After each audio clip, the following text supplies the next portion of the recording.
तो इस वक्त मैं लोकल ट्रेन में हूँ और हम पुणे से लोनावला की ओर जा रहे हैं, मगर हम लोनावला नहीं जाएंगे, हम मलवली स्टेशन पे उतरेंगे। अब ये एक राज है कि हम वहाँ उतर के आपको किस तरफ ले जाएंगे, तो आगे देखने के लिए बने रहिए और मलवली स्टेशन पर उतरने के बाद आगे की मंजिल ले जाएंगे। तो हम पहुँच गए हैं मलवली स्टेशन और यहाँ से हम आपको लेकर जा रहे हैं भाजा केव। तो बाहर निकल कर स्टेशन से भाजा केव जाने के लिए आपको ऑटो लेना पड़ेगा।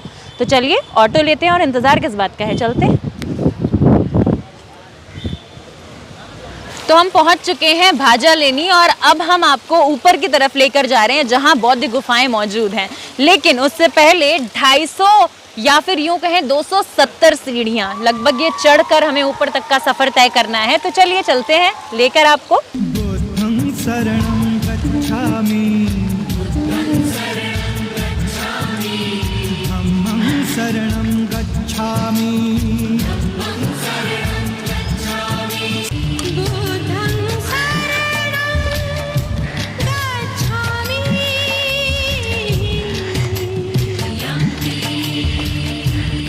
मैं नलिनी और आप देख रहे हैं द जनता लाइव और इस वक्त हम पहुंच चुके हैं कारले लेनी में। सुंदरता की प्रकाष्ठा की बात करें तो लोनावला सबसे पहले आता है। तो चलिए आपको अंदर लेके चलते हैं और दिखाते हैं कि इस लेनी में क्या अलग है।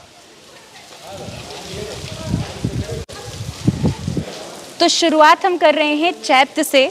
आपने देखा है कि जितनी भी लेनियां हैं उसमें एक एक चैत्य हर जगह है और यहाँ पे मुख्य चैत्य बना हुआ है। और सबसे पहली गुफा में हम आ चुके हैं। दोनों तरफ जो है स्तंभ हैं। कह सकते हैं कि बौद्ध भिक्षु जो हैं यहाँ पर कह सकते हैं ऐसा ही था। बौद्ध भिक्षु यहाँ पर बैठकर जो है सभा लगाते थे, बातचीत करते थे और ध्यान मुग्ध होते थे। मेरे ठीक पीछे एक चैत्य है, भगवान बुद्ध का चैत्य। यहाँ पे कहा सकता है कि जो मेन बौद्ध भिक्षु होते थे उनका चैत्य। सबसे पहले मैं आपको बता दूं कि चैत्य या स्तूप क्या होता है। ऐसी जगह जहाँ किसी भी व्यक्ति की अस्थियाँ या उसके अस्तित्व रखे गए हैं उसे चैत्य कहते हैं। तो ये बौद्ध भिक्षु का चैत्य था। इस गुफा के बारे में, इस लेनी के बारे में अगर कुछ खास कहा जाए तो सबसे खास बात यह है कि हमने आपको पांडव लेनी घुमाई, हमने आपको मुंबई शहर की लेनियाँ घुमाई, लेकिन यहाँ कुछ खास जो है वो ये है कि आप देख सकते हैं उन गुफाओं में, उन लेनियों में ऊपर जो था कुछ भी नहीं था, मगर यहाँ ऊपर जो है ये लकड़ी की घोड़े की नाल जैसी आकार में लकड़ी के बॉर्डर्स बनाए हुए हैं। इन बॉर्डर्स को बनाने का महत्व और रीज़न ये है कि आवाज़ जो है जब बातचीत की जाए, जब सभा लगाई जाए तो आवाज़ जो है वो एको ना करे। इस तरीके की प्रकाष्ठा उन लोगों ने तब सोच ली। 2500 वर्ष पहले इन गुफाओं का निर्माण हुआ। उस समय भी इस तरीके की वैज्ञानिक सोच को रख कर बनाना, गुफाओं का निर्माण करना बेहद अद्भुत है। पत्थरों को काट कर इस तरीके से जो है एक एक स्तंभ जो है एक ही बॉर्डर, एक ही साइज़ और एक ही डिज़ाइन के बनाए गए हैं। और अगर बात करें इन बॉर्डर्स की तो आप देख सकते हैं कि इन लकड़ी के बॉर्डर्स में कहीं भी कोई जोड़ नहीं है, मतलब कहीं से भी कोई भाग अलग नहीं है। बिना किसी मशीन के, बिना किसी औजार के उस वक्त इन गुफाओं का निर्माण किया जाता था। आइए आपको लेके चलते हैं अगली गुफा की तरफ और दिखाते हैं यहाँ क्या क्या मौजूद है। तो हम आपको दूसरी गुफा की ओर लेकर चलते हैं। तो चलिए ऊपर दिखाते हैं कि और क्या क्या मौजूद हैं, किस तरीके के कमरे यहाँ पर मौजूद हैं, किस तरीके की कलाकृतियाँ यहाँ की गई हैं। मेरे ठीक दाएं हाथ पे अगर आप देख सकते हैं तो एक छोटा सा जो है बैठने के लिए स्थान बना हुआ है। कह सकते हैं कि बौद्ध भिक्षु जो हैं यहाँ ध्यान मग्न होते थे, यहाँ पर बैठ के मेडिटेशन करते थे। तो अब जो है एक पीछे छोटी सी गुफा हमें देखने को मिल रही है। यहाँ आवाज़ भी एको कर रही है। छोटे छोटे जो हैं कह सकते हैं कि उन्होंने अपने रहने के लिए गृह या कमरे या चैम्बरों का निर्माण किया था। इन कमरों के अंदर एक एक सीट भी है जिस पर वो बैठ के ध्यान करते थे, या यूँ कहें कि वो अपने सोने के लिए भी इस्तेमाल करते थे। ये कमरे एक गुफा में लगभग 1, 2, 3, 4, 5, 6 मतलब एक वक्त पर 6 बौद्ध भिक्षु यहाँ बैठकर ध्यानमग्न हो सकते थे। लगभग जितनी भी बौद्ध गुफाएं हैं वो एक दूसरे से बहुत सिमिलर हैं। यहाँ एक चीज़ जो मैं आपको बताना चाहूँगी, पिछली सीरीज़ में भी आपने देखा था, ये जो पीपल के पत्ते वाले बॉर्डर हैं ये हमें लगभग हर गुफा में देखने को मिले। बौद्ध भिक्षु अपने लिए जब गुफाओं का निर्माण करते थे तो इस चीज़ को ध्यान में रख के करते थे कि उन्हें किस किस चीज़ की ज़रूरत यहाँ पड़ सकती है। आगे की गुफाओं में आपको ले जाते हैं।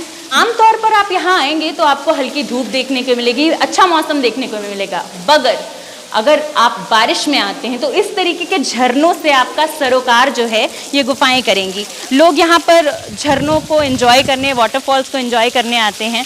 मेरे ठीक बाएं हाथ पे आप देख सकते हैं कि यहाँ पे वाटरफॉल बह रहा है, नीचे पूरा शहर दिख रहा है और चारों तरफ जो है हरियाली है, हरियाली, पहाड़, बादल और एक सुंदर वातावरण। और मन शांत करने के लिए आपको शहर से दूर क्या चाहिए। लगभग 270-280 सीढ़ियाँ चढ़ने के बाद जब आप ऐसा दृश्य देखते हैं, सामने गुफा और इतना सुंदर पराक्रम आपको अपने आसपास जब देखने को मिलती है, प्रकृति की खूबसूरती, तो आप जो हैं बेहद खुश हो जाते हैं। आगे की गुफाओं में आपको लेकर चलते हैं और दिखाते हैं। जैसा कि मैंने कहा कि झरने और खूबसूरत वाटरफॉल्स जो हैं वो आपका स्वागत करेंगे बारिश के मौसम में। तो आप देख सकते हैं कि इस तरीके से झरने आपको पूरी गुफा के हर हिस्से में देखने को मिलेंगे बारिश में। आगे लेकर चलते हैं और गुफा का और ज़्यादा आपको जो है भ्रमण कराते हैं। तो चलिए। लाइन से बहुत सारे डोरमेट भी पूरी है, पूरा। सबसे बड़ा इस गुफा में था चैत्य गृह, जिसका पूरा भ्रमण हम आपको करा चुके हैं। हर गुफा में एक चैत्य गृह होता है। उसके बाद यहाँ पे छोटी छोटी अनेकों गुफाएं मौजूद हैं, कहीं चैम्बर्स बने हुए हैं, कहीं सोने के लिए कमरे बने हुए हैं। और सबसे खास बात यह है कि उन्होंने हर चीज़ को ध्यान में रख के बनाया है कि उन्हें किस किस चीज़ की ज़रूरत पड़ सकती है। जैसे कि अगर कहीं चैम्बर बना है तो उसमें एक पटली टाइप का बेड बना हुआ है, पत्थरों से काटकर बेहद खूबसूरती से तराशा गया है। आगे लेके चलते हैं और दिखाते हैं, पत्थरों को काटकर सीढ़ियाँ बनाई गई हैं। कह सकते हैं कि इन सीढ़ियों का निर्माण बाद में किया गया है लोगों के जाने के लिए, मगर वो सीढ़ियाँ वो पत्थरों से कटी हुई बनी हुई हैं। आगे की ओर लेके चलते हैं आपको और दिखाते हैं। सबसे खास बात इस गुफाओं में एक है कि 2500 साल पहले जब इन गुफाओं का निर्माण किया गया तो जगह जगह ये ध्यान में रखा गया कि जब बारिश का पानी आएगा तो वो कहाँ जाएगा। इस तरीके का जो सीवर सिस्टम है वो बनाया गया, मतलब वैज्ञानिक टेक्निक्स का यूज़ करके इन गुफाओं का निर्माण 2500 साल पहले किया गया था। आगे चलते हैं।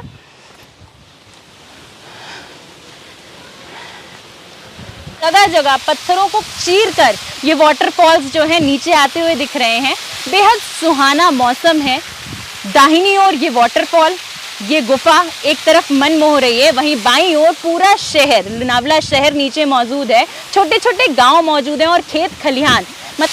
इन गुफाओं का निर्माण पहली शताब्दी से दूसरी शताब्दी के बीच में किया गया। भारत में लगभग ऐसी 84,000 बौद्ध गुफाएं हैं और हम कोशिश करेंगे कि हम आपको हर एक गुफा तक लेकर जाएं, आपको हर एक गुफा का भ्रमण कराएं।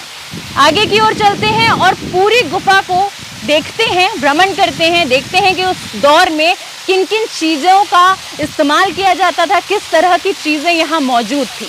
बौद्ध भिक्षुओं के बारे में एक चीज़ जो है वो जानने वाली है कि ज़मीनी स्थल से ऊपर उठकर पहाड़ों पर वो इतनी ऊंचाई पर मेडिटेट करने क्यों आते थे। कहा जाता है कि ऑक्सीजन का लेवल जितना कम होता जाता है, मेडिटेशन करना उतना ही आसान होता है, ध्यानबद्ध होना उतना ही आसान होता है। यही एक बड़ा रीज़न था उनका नीचे से ऊपर की तरफ आकर ध्यान करना। उनके लिए ये केव्स का निर्माण करना, ये जो लेनी है, ये उन्होंने इस सोच में बनाई थी कि वो शहर से दूर, चहल पहल से दूर जो है ध्यान कर सकें। आगे चलते हैं।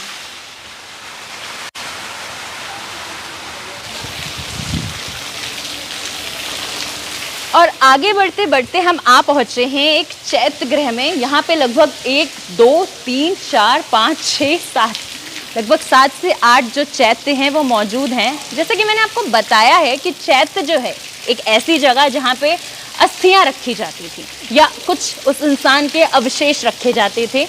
तो ये जो है बौद्ध भिक्षुओं के अवशेष हैं, बौद्ध भिक्षुओं के चैत्य हैं। स्तूप भी कहा जाता है इन्हें। ये गुंबद के आकार में होते हैं, बेहद बड़े हैं। एक हर गुफा में एक जो है मेन बौद्ध भिक्षु जो रहा होगा उसका चैत्य होता है, जो हम आपको अभी अभी घुमा कर लाएं।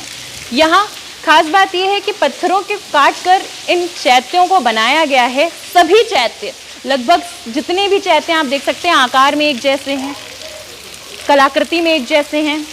ढेर सारे चैत्य यहाँ मौजूद हैं। और अगर बात करें इस चैत्य की तो आप देख सकते हैं इसके ऊपर एक स्तंभ है, बाकियों के ऊपर नहीं है। तो बरसात का पानी डायरेक्ट यहाँ आने की वजह से ये क्षतिग्रस्त हो गए थे, जिसके लिए इनको सेफ रखने के लिए यहाँ पर इस तरीके की फाइबर शेल्टर का जो है निर्माण किया गया था।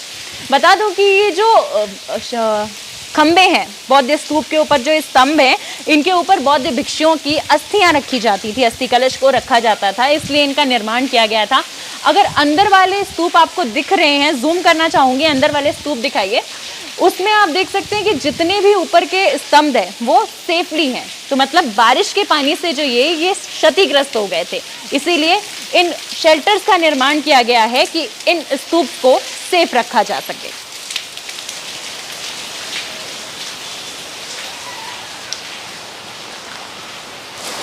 तो भाजे लेनी के सफर को बरकरार रखते हुए आगे की ओर बढ़ते हुए दिखाते हैं आपको कि और क्या क्या इस लेनी में मौजूद है, इन गुफाओं में मौजूद है।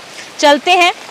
बारिश जो है लगातार हो रही है और मौसम बेहद सुहाना है, और कहते हैं ना, गुफाओं को घूमने के लिए बारिश से ज़्यादा अच्छा मौसम कौन सा हो सकता है। हाँ, बस आपको सतर्क रहना है कि आप स्लिप ना हो, आप गिरे ना, क्योंकि पत्थरों पर आपको चोट लग सकती है।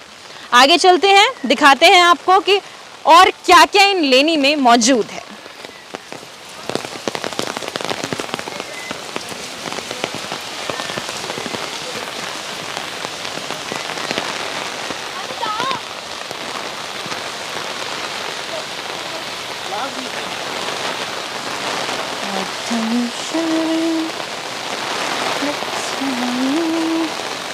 तो भाजे केव्स के या भाजे लेनी की जो सफ़र था, उसमें चलते चलते हम लगभग आखिरी गुफा में आ गए हैं। देख सकते हैं आप कि बेहद खूबसूरती से जो है पत्थरों को काट कर यहाँ पे स्तूप को तराशा गया है। ऊपर के बॉर्डर की बात करें तो एक स्तूप है, फिर एक मूर्ति है, स्तूप है, फिर एक मूर्ति है। इस तरीके से एक जैसे स्तूप का निर्माण किया गया है, या ये कह सकते हैं कि एक जैसे चैत्य का निर्माण किया गया है। नीचे की बात करें, क्योंकि मूर्ति खंडित है तो समझ पाना मुश्किल है कि एग्जैक्टली किसकी मूर्ति है, लेकिन इस तरीके की कलाकृतियों को उकेरा गया है, पत्थरों पर बनाया गया है, उकेर के, पत्थरों को काट कर, उभार कर। अगर ऊपर की बात करें तो सबसे बड़े चैत्य ग्रह में जैसा आपने बॉर्डर देखा था लकड़ियों से बना हुआ, वैसा बॉर्डर यहाँ पत्थरों से बना हुआ, एक ही समान जो है बिना किसी जोड़ के पत्थरों को काट कर इस तरीके का घोड़े की नाल के शेप का, आधी घोड़े की नाल के शेप का इन्हें बनाया गया है। बेहद मजबूती से इन्हें तराशा गया है। वहीं बात करें अगर मेरे पीछे की ओर, आप देख सकते हैं यहाँ पर एक बॉर्डर मौजूद है। समझ पाना मुश्किल है क्योंकि ज़्यादातर मूर्तियाँ, ज़्यादातर कलाकृतियाँ जो हैं वो क्षतिग्रस्त हो गई हैं, मगर देखने से ऐसा लग रहा है कि ये किसी पेंटिंग का कोई नज़ारा है। यहाँ पर कुछ दर्शाया गया है, कोई सीन दर्शाया गया है। आगे की ओर बढ़े तो यहाँ आप देख सकते हैं कि किसी राजा की, या ये कह सकते हैं बौद्ध भिक्षुओं को जो इस तरीके की गुफाओं का निर्माण करने के लिए जो भेंट देते थे, उनकी मूर्ति हो सकती है। मैं कह रही हूँ हो सकती है, कंफर्म नहीं है क्योंकि चेहरा देख पाना मुश्किल है। वहीं अगर बात करें इस तरफ की तो मेरे ठीक दाहिनी ओर एक बेहद सुंदर कलाकृति मौजूद है। यहाँ पर रथ दिख रहा है, 4 घोड़े दिख रहे हैं, चारों घोड़े एक जैसे दिख रहे हैं और एक सुंदर सी कलाकृति, पेंटिंग का निर्माण किया गया है। वहीं दूसरी ओर अगर बाईं ओर की बात करें तो इधर भी एक बेहद खूबसूरत पेंटिंग का निर्माण किया गया है, कलाकृति का निर्माण किया गया है, पत्थरों को उकेर के, यानी कि छेनी हथौड़ी आज के वक्त में जैसे इस्तेमाल होती है, वैसे उस वक्त भी उनके कोई औजार रहे होंगे जिनका इस्तेमाल करके उन्होंने इस तरीके की पेंटिंग्स का निर्माण किया। बेहद सुंदर हाथी यहाँ आपको देखने को मिल रहा है। ये इसका चेहरा है, थोड़ा बिगड़ चुका है, थोड़ा क्षतिग्रस्त हो चुका है, लेकिन समझ पाना आसान है कि एक हाथी है, हाथी के ऊपर यहाँ कुछ लोग मौजूद हैं और किसी पेंटिंग को दर्शाया जा रहा है। मेरे बाईं ओर की अगर बात करें तो एक जैसे लगभग 5 से 7 पिलर्स हैं यहाँ पे, एक ही तरीके के, एक ही साइज़ के, एक ही जैसे पिलर्स का निर्माण किया गया। उस वक्त किसी भी तरीके के औजार या मशीनरी नहीं हुआ करती थी, तो अपने आप में एक सवाल उठता है कि किस तरीके से इन पत्थरों को काट कर उन्होंने तराशा और कितना वक्त लगा होगा। अंदर चलते हैं, आपको कह सकते हैं कि एक विश्राम गृह की तरह से यूज़ किया जाता होगा। बौद्ध भिक्षु यहाँ शांति पाने के लिए एक एक चैम्बर में आके बैठते होंगे। मेरी आवाज़ गूंज रही है तो इससे अंदाज़ा लगाया जा सकता है कि यहाँ कितनी शांति होगी, कि अगर सुई भी गिर रही है तो आवाज़ आती है। मतलब मेडिटेशन करने के लिए सबसे परफेक्ट जगह।